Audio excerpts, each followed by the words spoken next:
If you've binged your way through the new season of House of Cards, you might be tempted to draw some parallels between the fictional political drama and the real-life race to the White House. Does that speak to Netflix's creative powers or to an eerie example of life imitating art? Joining us at Post 9 today is House of Cards star Michael Kelly, who, of course, plays President Underwood's vicious top aide, Doug Stamper. Michael, it is great to have you. Good morning. Great to be here. Thank you. Thanks for having me. I'm only through episode 6, John. I don't know how far along you are. I'm a season or two back. Okay, all right. He's like, I don't watch. The first thing that comes to mind, and having covered races before, is you get that mentality of the operative, that extreme loyalty.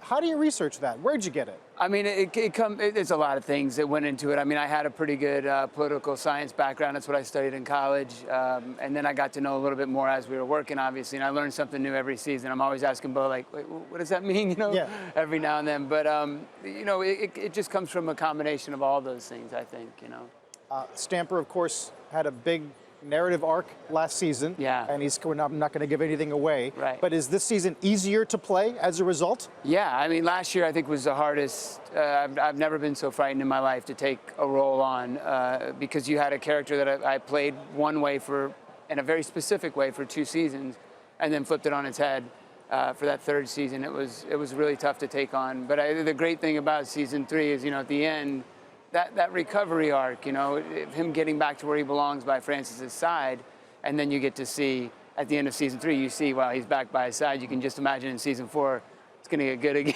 Yes. Or they're going to get, I don't mean the show's going to get good again. The show's been awesome all along, but what they do together, Frank and Doug. Michael, I love your perspective on how the landscape has changed for you as an actor. I mean, you've done it all. You've done TV, you've done movies, miniseries you're working on now. This Netflix thing is unique, and the way it plays on the public's consciousness is unique. I mean, you got to worry about spoilers from a season or so back because you never know when people are going to watch it. How has that influenced your relationship with your fans, and how has it influenced the kind of work that you get now, kind of post House of Cards? Well, the work, it doesn't influence the work itself. You know, you're always going to do your work for the good of that specific job. With the fans, it's actually been a bit tricky. You know, I remember at the end of, I don't want to spoil anything for you, but at the end of season 2, some big event happens with my character, and then the beginning of 3, it's an even bigger event that happens. And throughout the course of season 3 that we were filming, for me to have to lie to people's face, and then season 3 comes out, and then that secret's revealed. It had been months after, and you know, my brother-in-law has this cool app called Yopine, and it's a polling app, right? And so he had a poll up, is Doug Stamper alive or dead? And I retweeted it. And the show had been out for 4 months at that point, and fans went crazy. Oh, wow, even the actors are gonna blow it for you now. You know, and they got really, really upset about it. So I have seen the end of season 2. Okay. So, yes. Well, I'm alive. I figured that out, yes. But yeah, it's tricky. It's very tricky with the fans with binging. But it's, you know, after speaking with the Netflix executives, it's how people today want to consume. They want to consume it whenever they want.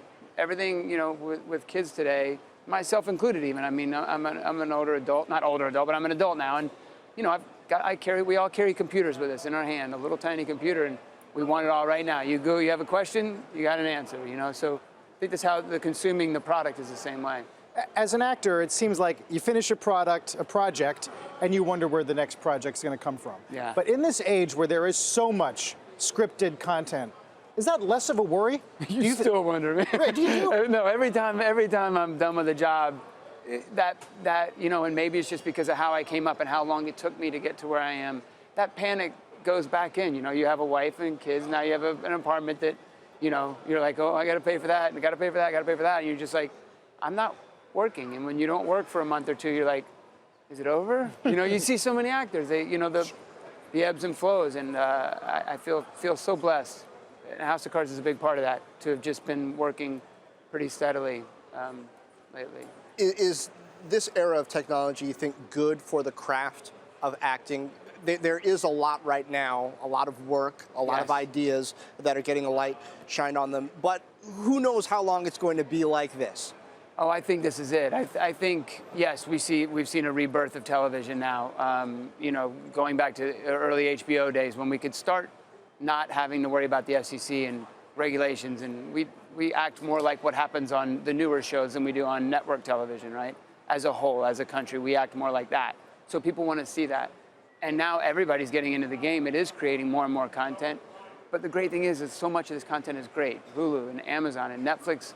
Netflix led the way, but a lot of people are following suit. So you have a lot of great content that's now flooding the system. I don't think anyone, I think the only complaint that people have is like, oh no, I haven't seen that one yet. I gotta get onto that show. Exactly. So, well, we're rooting for you. We're rooting for Stamper. It's just thanks. great having you on set, Thank you. man. Such a pleasure. Thank you for coming in. Thank you very much. Michael Kelly joining us. What a pleasure, guys. Of course, Thank House you. of Cards, Thank you. and keep your eye open for stuff that's still to come. Right on.